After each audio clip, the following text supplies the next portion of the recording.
Hi Penelope, my name is Shakira. I am one of the counsellors here at Indigo. How are you feeling about being here today? Hi, yeah, I'm a little bit nervous to be honest. I've never done counselling before, so I wasn't really sure what to expect. I think that that's completely normal. A lot of people feel that way. I just want to let you know that there is no pressure today. We'll just go at your pace and see how we go. Sometimes it helps to start with something simple, just getting to know you a little bit. What kind of things do you like to do when you're not working? Well, I work as a marketing manager for a design firm in Newcastle. I've been there for about 4 years now. It's fast paced, which I like, but it's also draining. Outside of work, I used to paint and I loved it, watercolours mostly. And it really relaxed me but I haven't done it in years now. Yeah, okay. That sounds like something that, used to really ground you, would you say? Yeah, it was definitely my calm space. I could just focus on colour and movement and my mind would quiet down. These days, I usually just come home, watch TV or scroll through my phone because I'm just too tired for much else. I think that makes sense, as it sounds like you've got so much going on. You mentioned you live in Newcastle. Do you live with anyone? Yeah, my partner Ben. So we've been together for 6 years now. He's really supportive. He's the calm, easygoing one, which helps balance me out. But honestly, sometimes it really frustrates me how relaxed he is. I'll be stressing about something at work and he'll say, "It's fine, don't worry about it." And I think, how can you just not worry? So he's steady and laid back, but it can be hard when you're feeling the opposite. Is that what I'm hearing? Yeah, exactly. I know he means well, but my brain just doesn't have a off switch like his does. I think it's really common when one person tends to carry the emotional load more heavily. It sounds like you do this a lot for other people. Yeah, that's true. I'd like to know, have you ever been to a counsellor before, or is this your first time reaching out for support? Yeah, so this is my first time. I've definitely thought about it before, but I've just always told myself to push through. I'm the person people lean on, so being here just feels strange. It's also, I would also say it's kind of a relief though. Yeah, okay, that's really understandable. And I would just like to acknowledge the courage it has taken for you to show up today. Before we do get into things, I will just quickly go over confidentiality and how I work as a counsellor, just so that you know what to expect. Does that sound okay? Yeah, that's fine. Okay, amazing. So everything you say here is confidential, which means that it is between us. I will be taking some brief notes, as you may have already seen. I've been taking some notes. This just helps me to remember key points that you share with me. You're always welcome to have a look at these if you need. The only times I will need to break that confidentiality is if you are to tell me that you're going to harm yourself or someone else, if a child's in danger, or if you are to commit a crime. Otherwise, everything in this room stays private. Does that make sense? Yep, thanks for letting me know. Okay, great. Also, I just want to touch on my role as a counsellor, as you've never seen a counsellor before. So my job is to listen and support you without judgment, help you to reflect and find what works for you. I'm not here to essentially tell you what to do, but we'll explore things together as you feel comfortable. And just so you know, all the notes that I do take today in any session are all stored securely, and any digital notes are password protected. Awesome, yeah, that sounds really reassuring. Okay, amazing. So now that all of that is out of the way, we can delve into what's been happening for you that's made you want to come see me today. Yeah, so I think I've just really reached my limit. I feel like I'm constantly under pressure to do everything perfectly to keep everyone happy. At work, at home, and with family, I just feel like it's never ending. I can't relax or enjoy anything because I just feel like I'm always thinking about what's coming next. So at work, for example, I manage a small team in marketing firm. I do really well, my boss trusts me, my team respects me, and my clients are happy. but I just feel like it's not enough. Even when things go right, I find something to criticize myself for. If I send an email with a typo or forget a detail, I'll think about it all night. I'll lay awake going over what I should have done differently. So would you say whenever you succeed, you're not getting that sense of relief or accomplishment? Yeah, exactly. It's like the little voice in my head that says, that was fine, but you could have done better, and it just never stops. You know, that sounds really, really hard to live with. What happens in your body when you notice, you know, that voice or pressure is coming on? Yeah, so my chest tightens straight away, my jaw locks up, and sometimes I realise I've even been holding my breath. It's like my body tenses before my mind even catches up. Yeah, okay. So it seems like your body reacts first, almost like it's been trained or to expect pressure, would you say? Yeah, I think so. I've even started getting headaches from clenching my jaw so much. Yeah, okay. That sounds quite uncomfortable. Has the pressure always been there, or do you think that potentially it's something that's built up over time? Yeah, so I think they mostly come from myself, I guess, but I think it started when my parents split up. I was 12 and the oldest of 3, and I kind of became the adult in our house. So my mum worked 2 jobs and dad wasn't around much. I helped raise my brother and sister. I'd get them ready for school, cook dinner, make sure mum didn't have to worry. And everyone just called me so mature and responsible. And I liked that at the time. It made me feel really important. So would you say that sense of responsibility, it became a part of your identity? Something that made you feel valued? Is that what I'm hearing? Yeah, I do think so. But now, honestly, it feels like a trap. I just stopped being the responsible one. I just can't stop being the responsible one. If I see something that needs doing, I do it even when I'm absolutely exhausted. Penelope, you know, that sounds like it's really tough for you. What happens for you physically when that pressure does build up for you? Yeah, well, my chest tightens, but my heart also races, and I've been clenching my jaw. I can't sit still, and I'll start cleaning or checking emails just to calm down. So it sounds like your body reacts before you have time to even think about it. Is that correct? It's so automatic. Yeah. So it sounds like these patterns have been around for a long time. Would it be fair to say that? Yeah, definitely. Okay. So how did your parents handle things when you were growing up? Can we delve into that? Yeah. So mum was the hardest worker I've ever known. Even when she was sick, she'd get up early and keep going. She just never asked for help. Whereas dad, on the other hand, avoided everything. If there was conflict, he'd disappear for days. And I think I decided back then that I'd just never be like him and that I'd always show up no matter what. So what I'm hearing is that you learnt that being strong and self-reliant was helped keep things together, and that showing weakness wasn't really an option for you. Is that right? Yeah, exactly. And I can see now that I've carried that into adulthood. Even when I want to rest, I feel so guilty. It's like my brain is telling me I'm lazy if I decide to stop. Yeah, wow.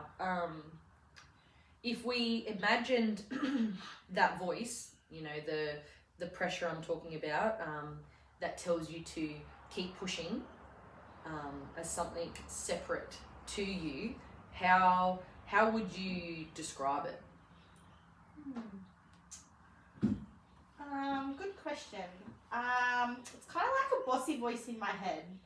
Maybe we could call it like the perfection voice. It's just always there, watching and criticizing. Yeah, wow, I love that name. It's really powerful. What kind of things do you think the perfectionist voice usually says to you? Yeah, it says you can't relax, you're not doing enough, you're the one holding everything together, and if I ever take a break, it says you're just being so selfish. You know, it sounds like it's quite relentless for you. When you do hear that voice, how does it make you feel emotionally? Makes me feel so anxious, trapped even. Like I can't breathe properly. I get angry at myself for just not being able to relax. Yeah, that sounds so difficult. And what happens to your body when that perfection voice is in charge? Yeah, I find my shoulders lift and my chest feels really tight. My jaw clenches and I just feel this burning in my stomach, like guilt or shame maybe even. That sounds really intense, Penelope. That perfectionism voice affects it, like how I want to know how it affects your relationships, if at all. Yeah, so with Ben, it causes a lot of tension. So he'll tell me to relax, but the perfection voice says you can't rely on him, he just doesn't understand. So I end up doing everything myself. I take over, even when he's trying to help, and then I just feel so resentful. With friends, I put on this image of having it all together, but it's just tiring. And I just don't let people see when I'm struggling. So would you say the perfection voice isolates you a bit? It keeps you from potentially showing any vulnerability?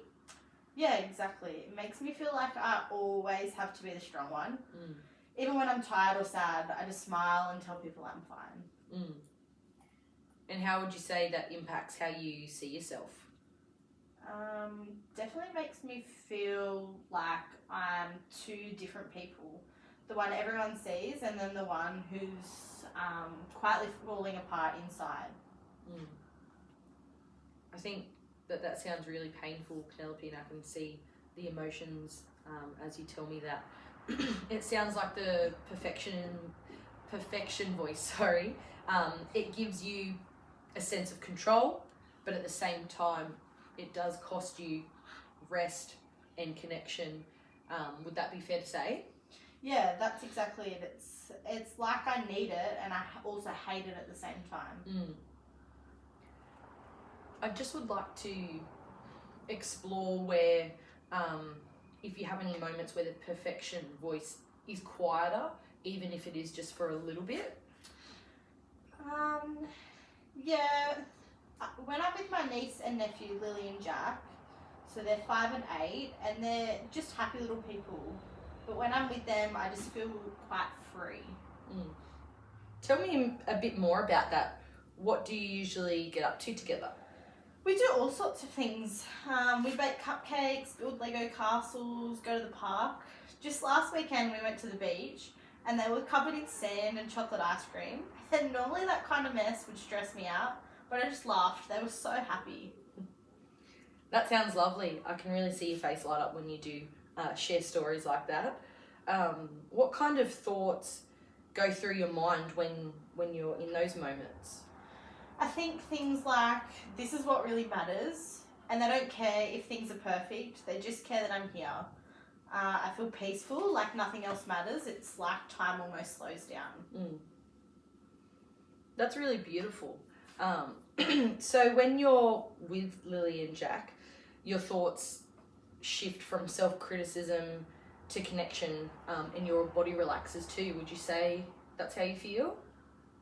Yeah, my shoulders drop and my breathing definitely slows down, but I also feel really present and I don't worry about the next thing and what's going to happen next. And you know, it really sounds like those moments show a different version of you, one that is calm, joyful, and connected to what truly is important to you. Yeah, I think it's definitely the real me, the version that doesn't have to be perfect all the time. Okay, so Penelope, I know that we have established the perfection voice, and you say that it gets quieter when you're in company of people such as Lily and Jack. When you don't have that company around you, or you do start to feel overwhelmed, what other things can you do to reduce that or to calm down? Yeah, honestly, I usually throw myself into work or cleaning.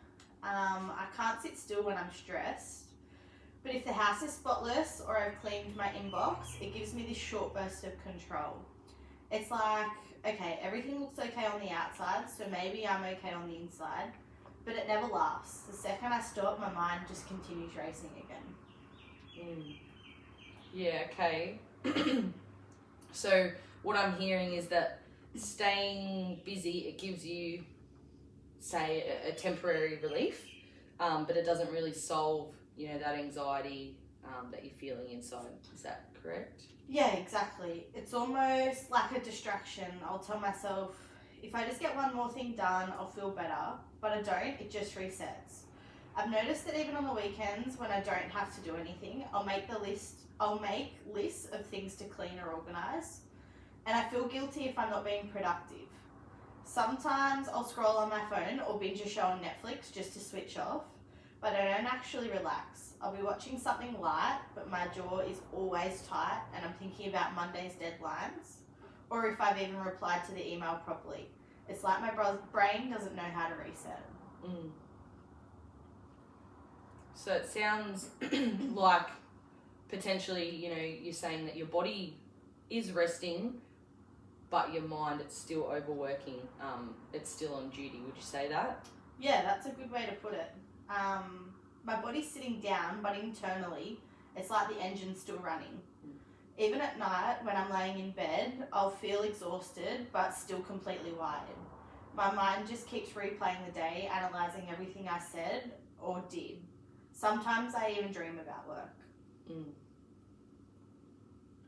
Yeah, that it sounds like it's quite exhausting for you. Like there never seems to be an off switch. Would you say? Yeah, exactly. And the weird part is when I do try to rest properly, like if Ben says to me, just sit down and relax for a bit, I just start feeling so guilty. It's like my inner voice that says, you haven't earned this.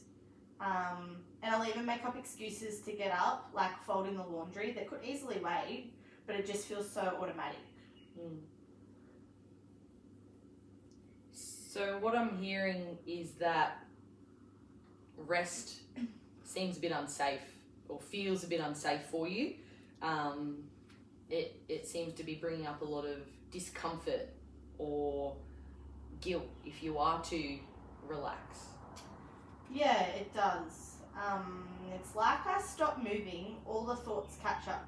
If I stop moving, all the thoughts catch up to me. And I think deep down, I've linked productivity with worth. If I'm achieving or ticking things off, I feel okay. And I even feel proud for a second. But if I'm not, I just start to feel really useless and lazy. Wow, I just want to, take a moment to recognise, how insightful that bit of self-reflection was that you've just done of yourself. If you could, I just want to imagine if you could rest in a way that felt truly restorative without any feeling of guilt or tension, what would that look like for you if you were to rest? Yeah, probably painting again, setting up my little art space and just letting myself play with colour, not worrying if it looks good. That used to quiet everything in my mind, or maybe sitting outside in the sun, just listening to the birds with no phone, no pressure, no to-do list. I think that would be really peaceful. Like I could actually breathe. Sometimes I imagine waking up on a Sunday and not having that heavy feeling of what do I have to get done? Just waking up and deciding as I go. That feels almost impossible right now, but I know it would make such a difference. I just want to recognise that, it's great that you have this self-awareness of being able to know what you'd like to do to be more relaxed, and it just sounds so lovely. It's like a glimpse of the life that you are really wanting. I'd like to ask, what would you hope might feel different for you as a result of these counselling sessions with me to move towards that kind of future that you're wanting? Yeah, I'd like to feel more balanced, to not feel like everything depends on me all the time. I want to be able to relax without that voice whispering I should be doing more. I want to feel proud of myself without it needing to be tied to achievement, to just enjoy things for what they are. And I want to be more present. Ben always says, you're here but your mind's somewhere else, and he's so right. I don't want to live in the constant state of tension. I want to enjoy the life I've worked for instead of constantly managing it. I think it's a really meaningful goal for you to have, Penelope, and I think we can definitely work on that together, helping you to create more of that balance and loosening the grip that this perfection voice is having over you at the moment. So there's more space for you to feel relaxed, at peace, maybe even get a bit more creative and connect with Ben. How does that sound? Yeah, I would like that. In what you've shared with me today so far, would you be interested in trying an approach called narrative therapy to explore what's going on for you a little bit more? It is a collaborative way to look at the stories that we do tell about ourselves, like the story of needing to be perfect, and understanding how these stories shapes our thoughts, feelings, and actions. Yeah, that sounds really interesting. Okay, wonderful. So, narrative therapy focuses on separating you from the problem. So instead of saying, I'm a perfectionist, we can say, the perfection voice is influencing me. Together we can explore where that voice came from, like the family lessons about strength and responsibility. And we'll also look at the moments like you have with Lily and Jack, when you're already standing up to it. Those moments show us your values and the life you want to live more of. Does that sound like something you'd like to do together with me? Yeah, I'd really like that. I feel like it could help me understand myself better without feeling like maybe I'm broken. Yeah, okay. Exactly. I think it's about reauthoring your story in a way that reflects your strengths and what matters to you. Before we do finish, I would like to give you a bit of a reflection task for the next couple of weeks, just to notice when that perfection voice is present, what it says, how it makes you feel emotionally and physically, and also notice moments like when you're with Lily and Jack, and when that voice does quiet down for you. Pay attention to the difference about those moments, what you're thinking, what you're feeling, and what values that they reflect. Does that sound straightforward enough? Yeah, I could do that. That sounds really helpful. Should I write that down in the moment, or should I do it at the end of the day? Could you give me some advice on how maybe I could track that best? I think it would be whenever suits you. So if you do have a bit more time of a night to do a bit of reflection, that would be great. If you want to do it within your work lunch break, wherever you feel is the best time, potentially the end of the day, if that does work for you. That would be the best time, I think. Yeah, cool. So, you have shared so much with me today, and I think you've done it with real honesty and insight. I just want to check with how you are feeling at the moment. Yeah, I feel really good. Honestly, feel lighter. Talking about Lily and Jack reminded me that there's more to me than stress and pressure. And I feel really hopeful, and I think I'm going to get a lot from these sessions. As we're coming to a close of the session, I do just like to summarise what we've gone through today, just to make sure that we are both on the same page. So we did focus on getting to know you and exploring what has been really difficult for you as of late. You shared that your life has been quite overwhelming, with constant pressure to do things perfectly, whether it be at work or at home, in your relationships that you have. You did describe that you always feel on, rarely able to switch off, and noticing that your mind keeps racing even when your body tries to relax. Yeah. We did explore this pressure and how it seems connected to an inner voice called the perfection voice, or what you called the perfection voice. So this voice tells you things that, such as you can't mess up, you're the only one holding everything together, you know, you'll let people down if you rest. You recognize that this voice, while it can be motivating, it can also be exhausting, giving you a sense of control, but it also leaves you feeling anxious, can be making you feel tense and very guilty. Yeah, is that making sense so far? I've got that all right? Yeah. Amazing. So you also reflected on where these patterns potentially began, growing up as the eldest child, when your parents separated, taking on adult responsibilities quite early on, and learning that being strong and reliable made those things feel safe. We did notice how these early lessons have continued into your adulthood, shaping how you relate to work, to family, and to yourself. When this perfection voice, as you called it, gets loud, you said you cope, you keep busy, you're cleaning, you're working late, you're scrolling online, which provides, I think, a short-term distraction, but it doesn't calm the anxiety that you said that you are feeling.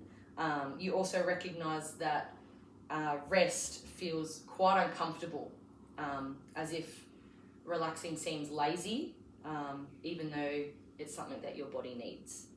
Yeah.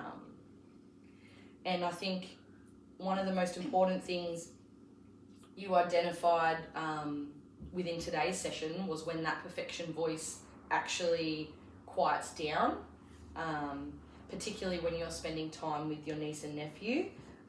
You described, you know, how it makes you feel light, you're a bit more at peace, and you're more present in the moment.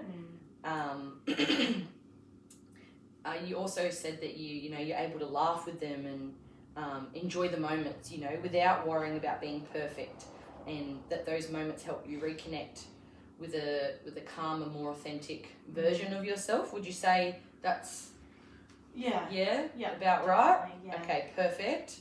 And then we did go over narrative therapy, what that is, and how it potentially might help you with the issues that you are presenting with today.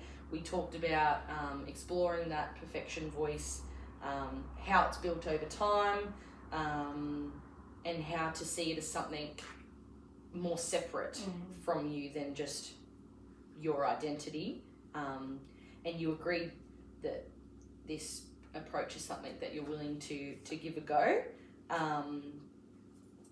And then we also did discuss before our next session, if you're willing, just to notice when the perfection voice shows up. So what it says, how it makes you feel emotionally and physically, and how your body responds to it. Also just notice the positive things as well, the calm moments that you may have, and when, you know, that guilt and anxiety fades into the background.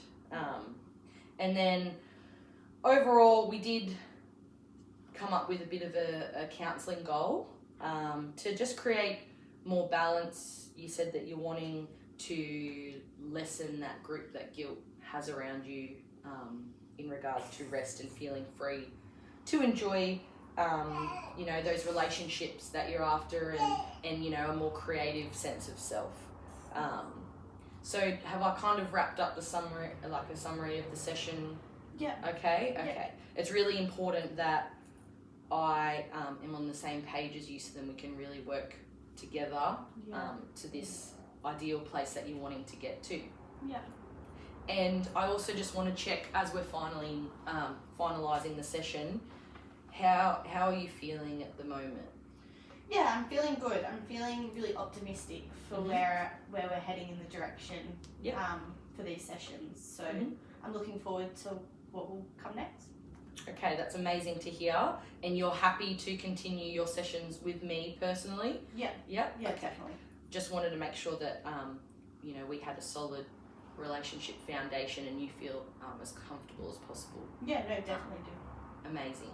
I think you've already done important work and steps to where you would prefer to be in life coming to our session today. So thank you. Would you like to book another session now? Yeah, that'd be great. Okay. So how do you feel about 2 weeks from today, same time? Yep, that works for me. Perfect. Okay, amazing. So I'll book that one in. And I just want to thank you again for trusting me today. I'm really looking forward to seeing you again in 2 weeks' time. Yeah, thank you. Me too, Shakira. I actually feel really positive about this. I'm glad.